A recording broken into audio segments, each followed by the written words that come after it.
Hello everyone, welcome back to the SharePoint Framework series.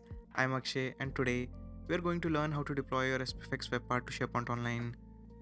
This is an exciting step because once deployed, your custom web part will be live and ready to use on your SharePoint sites. Let's jump in and get started.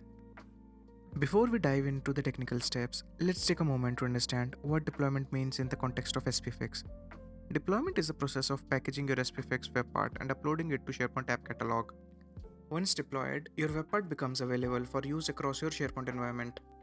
Think of it like publishing a book. After deployment, your web part is ready for anyone in your organization to use on their SharePoint pages. Here's how the deployment workflow looks. Prepare your web part for production. Upload the package to the app catalog. Add the web part to a SharePoint page. Let's start with preparing your web part for deployment. Open your SPFx project in Visual Studio Code and run the gulp bundle --ship command to bundle the project for production. This command optimizes your web parts code for deployment.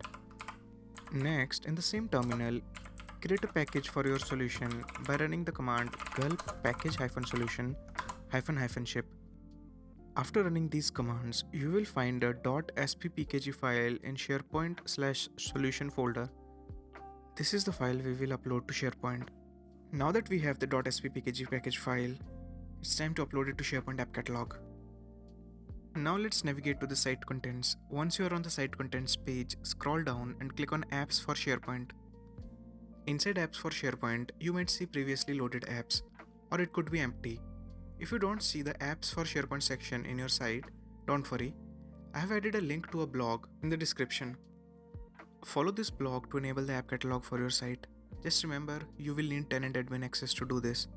If you don't have it, ask someone with tenant admin access to enable it or raise a ticket with your support team.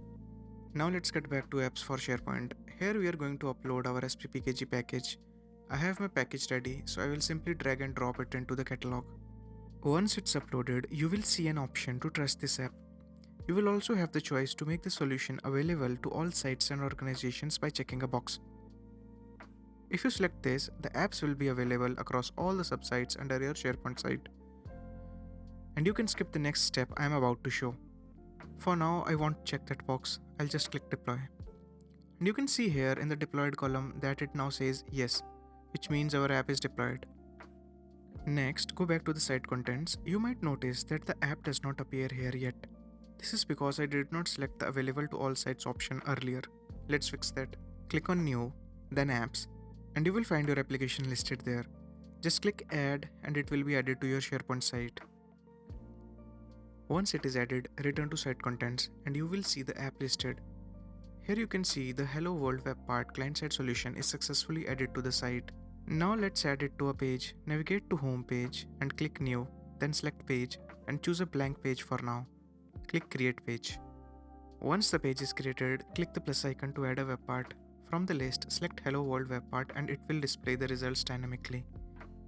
Finally, give your page a title. For example, I will name mine Hello and then click publish. Once the page is published, you will see your Hello World web part displayed perfectly on the page. That's it, you have successfully deployed and added your web part to a SharePoint page. Great work. Let's talk about some common issues you might encounter during deployment and how to resolve them. Package not trusted. If you skipped the deploy step in App Catalog, your web part won't be available. Go back to the App Catalog and ensure you deploy the package. Web part not visible. Double check that the name of the web part matches that you are searching for. Also verify that the App Catalog is properly set up. APIs or network errors. If your web part uses APIs, ensure that they are accessible from SharePoint and configure to allow CORS or cross-origin requests. Troubleshoot, use the browser's developer tools to inspect network requests and view error messages. Let's recap what we did today. Bundled and packaged the SPFx web part using gulp commands. Uploaded the .sppkg file to SharePoint App Catalog and deployed it. Added the deployed web part to a SharePoint page. Reviewed common issues and solutions for the deployment. Now for best practices, always use the --ship flag to create production ready packages. Always test your web part in staging environment before deploying it to production. And document the deployment steps to share with your team or client. Great work deploying your SPFx web part. If you found this video helpful, please hit the like button, subscribe to the channel and turn on notifications so you don't miss the future episodes. I would love to hear from you. How are you planning to use your SPFx web parts in your SharePoint sites? Let me know in the comments below. Thank you so much for watching this video. In the next video, we will cover advanced topics like debugging and optimizing your SPFx web parts for performance. Until then, happy coding.